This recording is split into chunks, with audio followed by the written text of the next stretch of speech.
Dans cette vidéo, je vais corriger cette interrogation écrite sur le calcul algébrique à connaître en début de seconde. Donc on commence par un calcul avec des fractions. Donc ici nous avons une multiplication et une soustraction. Donc évidemment la multiplication est prioritaire. Donc on commence par la multiplication. On va multiplier donc les numérateurs entre eux et les dénominateurs entre eux, sachant qu'évidemment on ne va pas multiplier tout de suite puisque on va voir éventuellement s'il y a des simplifications à faire avant de multiplier les numérateurs et dénominateurs entre eux. Donc j'applique d'abord la multiplication, donc ça me donne 7 quarts. Ici je multiplie un nombre négatif par un nombre négatif, donc le résultat sera positif. Et ensuite ça me donne 3 fois 1 sur 4 fois 9. Maintenant, avant d'effectuer les multiplications, j'essaye de voir si je ne peux pas simplifier. Je m'aperçois que en haut j'ai 3, en bas j'ai 9, qui est un multiple de 3. Par conséquent, je vais d'abord simplifier cette fraction avant de multiplier quoi que ce soit. Donc ça fait 3 fois 1 sur 4 fois 3 fois 3. Et maintenant, je peux simplifier par 3. Et donc ici, je m'aperçois que je vais avoir 4 fois 3, 12. Et donc je peux déjà anticiper que je vais faire l'addition avec 7 quarts. Et donc je vais multiplier la première fraction en haut et en bas par 3 pour avoir le même dénominateur. Donc ça me donne 7 fois 3 sur 4 fois 3 plus 1 sur 4 fois 3. Donc maintenant, je peux effectuer les calculs. 3 fois 7, 21 sur 12 plus 1 sur 12, ce qui est égal à 22 sur 12, que je peux essayer de simplifier bien évidemment. Je vois que 22 et 12 sont des multiples de 2, donc je peux diviser numérateur et dénominateur par 2. Donc je vais le faire directement ici, donc ça donne 11 sur 6. Voilà pour ce premier calcul. Je passe maintenant au B. Donc ici j'ai une division et une soustraction. La priorité est à la division, par conséquent je commence par effectuer ma division. Je sais que diviser revient à multiplier par l'inverse, donc je garde 4 tiers, moins 10 sur 3 multiplié par 8 sur 5. Maintenant, je vais effectuer ma multiplication, donc on multiplie numérateur entre eux, dénominateur entre eux, mais attention, toujours pareil, on ne perd pas de vue que si on peut simplifier d'abord, c'est mieux. Donc ici, ça fait 4 sur 3, moins 10 fois 8 sur 3 fois 5. Maintenant, je vois que 10 et 5 sont des multiples de 5. Par conséquent, je vais simplifier par 5 avant de continuer le calcul. Donc ça fait 4 tiers, moins 5 fois 2 fois 8 sur 3 fois 5. Je peux simplifier par 5. Et je vois que, évidemment, je me retrouve avec le même dénominateur, ce qui m'arrange bien, puisque je vais ensuite pouvoir soustraire facilement les deux fractions qui sont déjà au même dénominateur. Donc ça fait 4 sur 3, moins 2 fois 8, 16 sur 3. Donc 4 moins 16, ça fait moins 12 sur 3. Maintenant, j'essaye toujours de simplifier. Ici, je peux même diviser, puisque 12 divisé par 3, ça fait 4. Donc j'ai directement mon résultat, moins 4, en effectuant ma division. Je passe maintenant à l'exercice numéro 2 avec les puissances. Donc ici, j'ai pour habitude de séparer les nombres comme ceci et les puissances de façon à travailler indépendamment sur l'un et l'autre. Donc je vais commencer par écrire 45 sur 54 multiplié par 10 puissance 3 fois 10 puissance moins 5 sur 10 puissance moins 3. Alors, je vais travailler indépendamment sur les deux fractions.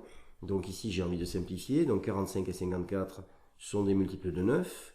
Par conséquent, je vais écrire 9 fois 5 sur 9 fois 6.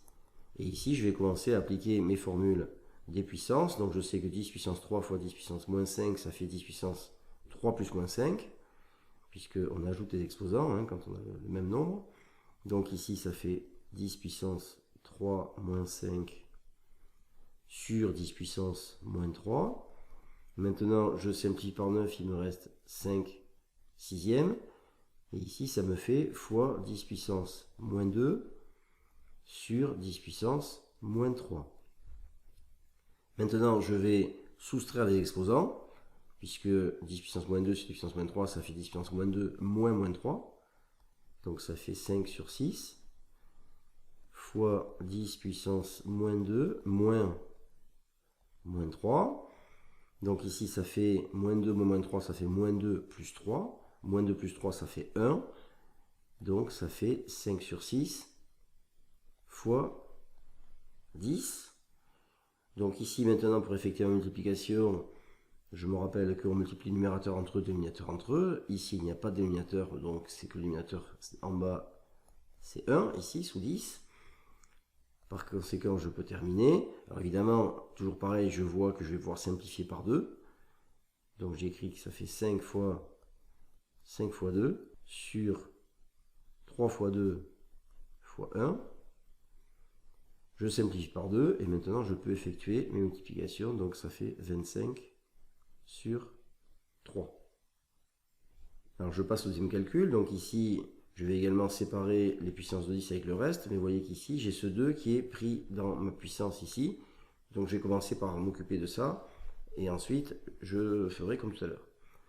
Donc ici, je commence par dire que ça fait 5 fois 10 puissance 5. Maintenant, ça, c'est la forme a fois b puissance n. Donc je sais que ça fait a puissance n fois b puissance n. Donc ça va faire fois 2 puissance 3 multiplié par 10 puissance moins 1 fois 3, c'est-à-dire moins 3. Et donc, dessous, j'aurai 24 fois 10 à la puissance 2. Alors maintenant, je vais séparer. Donc ça fait 5 fois 2 à la puissance 3. Alors je ne calcule pas 2 à la puissance 3 parce que pour l'instant ça ne présente aucun intérêt. 24 c'est 3 fois 8. 2 puissance 3 c'est aussi 8, hein, donc c'est la même chose. Et ici je récupère mes puissances de 10, donc 10 puissance 5 fois 10 puissance moins 3 sur 10 puissance 2. Ça s'en va. Donc il me reste 5 sur 3. Ici, 10 puissance 5 fois 10 puissance moins 3, j'additionne les exposants, donc ça fait 10 puissance 5 moins 3, c'est-à-dire 10 puissance 2, sur 10 puissance 2. Ces deux nombres sont égaux, par conséquent, je peux simplifier par 10 puissance 2, et donc il me reste à la fin 5 sur 3. Je passe à l'exercice numéro 3, donc ici, on doit réduire des racines carrées pour obtenir un résultat sous la forme a racine de b. Donc je cherche à décomposer les nombres qui sont sous les racines sous la forme de multiplication dont l'un des facteurs est un carré parfait, c'est-à-dire 4, 9, 16, 25, 36, etc. Donc ici 98, alors c'est divisible par 2, hein, puisque le chiffre des unités c'est 8. 98 divisé par 2, ça fait 49. Donc ici je peux dire que ça fait racine carrée de 49 fois 2, moins 2 fois 50, c'est également divisible par 2, ça fait 2 fois 25, donc je peux dire que c'est 25 fois 2, plus 3 fois 8 est également divisible par 2, c'est 2 fois 4, donc ici je peux mettre 4 fois 2. Maintenant je peux utiliser la formule racine de a fois b égale racine de a fois racine de b, donc ça me donne racine carrée de 49 fois racine carrée de 2, moins 2 fois racine carrée de 25 fois racine carrée de 2, plus 3 fois racine carrée de 4 fois racine de 2. Maintenant, je vais calculer racine de 49, ça fait 7, donc fois racine de 2. Ensuite, moins 2 fois racine de 25, c'est 5, fois racine de 2, plus 3 fois racine de 4, c'est 2, fois racine de 2. Donc ça me donne 7 racine de 2, moins 10 racine de 2, plus 6 racine de 2. 6 plus 7, ça fait 13, 13 moins 10, ça fait 3 racine de 2.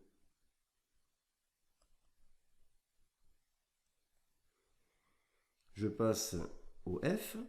Donc toujours la même technique, je décompose les nombres qui sont sous les racines sous la forme d'une multiplication, dont un des facteurs est un carré parfait. Donc 27 c'est dans la table de 3, c'est 3 fois 9. Donc ça fait 4 fois racine carrée de 9 fois 3. 12 est également dans la table de 3, c'est 3 fois 4. Donc ça fait 4 fois 3 sous la racine, moins 3.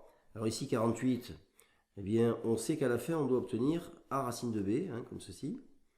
Donc on voit qu'on va avoir que des racines de 3 qui vont rester. Donc on essaye de voir si par hasard ici on n'est pas également avec une racine de 3. Donc 8 et 4 ça fait 12. 12 est un multiple de 3, donc 48 est aussi un multiple de 3. Par conséquent on cherche 3 fois combien égale 48. On s'aperçoit que c'est 3 fois 16. Donc ici on écrit 16 fois 3. Ensuite on fait comme précédemment, c'est-à-dire que on sépare les racines en deux racines. Donc ça fait 4 fois racine carrée de 9 fois racine carrée de 3 plus racine carrée de 4 fois racine carrée de 3 moins 3 fois racine carrée de 16 fois racine carrée de 3. Ensuite, on calcule les racines qu'on peut calculer. Donc ça fait 4 fois racine de 9, ça fait 3 fois racine de 3 plus racine de 4, ça fait 2 fois racine de 3 moins 3 fois racine de 16, ça fait 4 fois racine de 3. Donc on se retrouve avec 12 racine carrée de 3 plus 2 racine carrée de 3 moins 12 racine carrée de 3. Ici 12 racine carrée de 3 et moins 12 racine carrée de 3, ça s'annule. Donc il reste finalement 2 racine carrée de 3.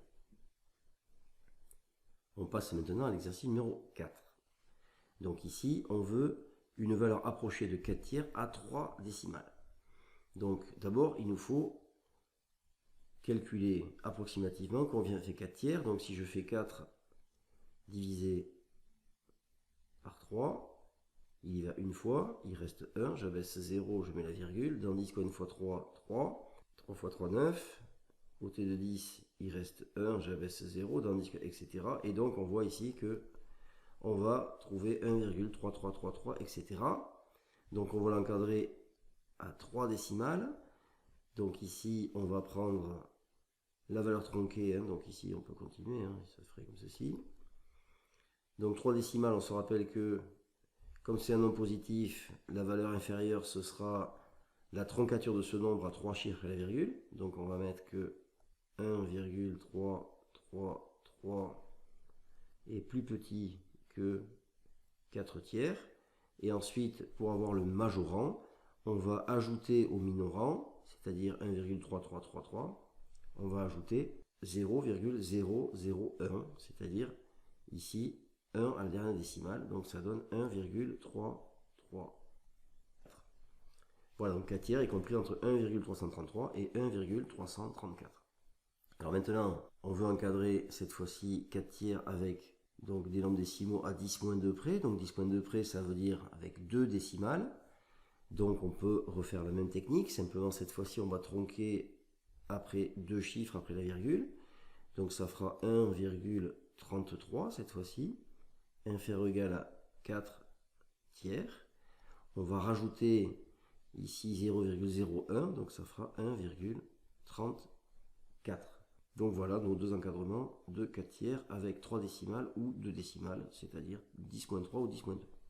Alors maintenant on veut une valeur approchée de moins 2 neuvièmes à 4 décimales, donc on va faire exactement pareil, on va commencer par faire la division pour voir un petit peu une valeur relativement précise de moins 2 sur 9, donc on va faire 2 divisé par 9, dans 2 combien de fois 9, 0, je mets la virgule, je rajoute un 0, dans 20 combien de fois 9, 2, il reste 2, je abaisse un 0, dans 20 combien de fois 9, 2, etc. Donc on voit que là c'est pareil, il va y avoir que des 2, comme ceci. Donc je veux 4 décimales, cette fois-ci attention, moins 2 sur 9 est négatif. Par conséquent, lorsque je fais ma troncature à 4 chiffres, eh bien je vais obtenir un nombre qui sera plus grand. Donc ici, je vais avoir moins 0,2222 qui sera plus grand que moins 2 sur 9. Et donc pour avoir le minorant, il faut que j'ajoute ici donc moins 0,001. Donc ça fera moins 0,2, 2, 2 et 3. Voilà, on se rappelle évidemment que lorsqu'un nombre est négatif, plus sa distance à 0 est grande, plus ce nombre est petit. Donc même chose avec 10-3, donc cette fois-ci c'est exactement pareil, sauf qu'on va tronquer un cran plus tôt. Donc on aura moins 0,222, plus grand que moins 2 sur 9, plus grand que, donc je rajoute comme précédemment, 1 à la dernière décimale, donc ça fait moins 0,223. Je passe maintenant à l'exercice 5. Donc on va quand même rappeler la définition de la valeur absolue. Valeur absolue de x égale x si x est supérieur ou égal à 0. Et valeur absolue de x égale l'opposé de x, c'est-à-dire moins x, si x est strictement négatif. Donc voilà notre propriété qui va nous permettre de résoudre ces équations. Donc ici, valeur absolue de x égale 1. Donc si je remplace valeur absolue de x ici par 1, ça me donne 1 égale x ou 1 égale moins x. Et donc, x égale 1 ou x égale moins 1. Par conséquent, mon ensemble des solutions, ce sera l'ensemble qui contient 1 et moins 1. Voilà pour la première équation. Dans la deuxième équation, c'est la même chose, c'est-à-dire que valeur absolue d'x moins 5, c'est soit x moins 5, soit son opposé, donc soit x moins 5 est égal à 2, première possibilité, ou alors c'est son opposé, c'est-à-dire moins x moins 5 qui est égal à 2. Donc ici, ça fait x égale, donc 5 plus 2, ça fait 7. Ou bien ici, ça fait moins x plus 5 égale 2. Ce qui fait donc moins x égale moins 5 plus 2, ça fait moins 3. Soit x égale 3. Et donc ici, s égale 7 et 3. Enfin, le dernier, donc soit 4 moins x égale 6, soit moins 4 moins x égale 6. Donc ce qui fait moins x égale 6 moins 4, ça fait 2. Donc ça fait x égale moins 2. Ou alors moins 4 plus x égale 6. C'est-à-dire x égale 10.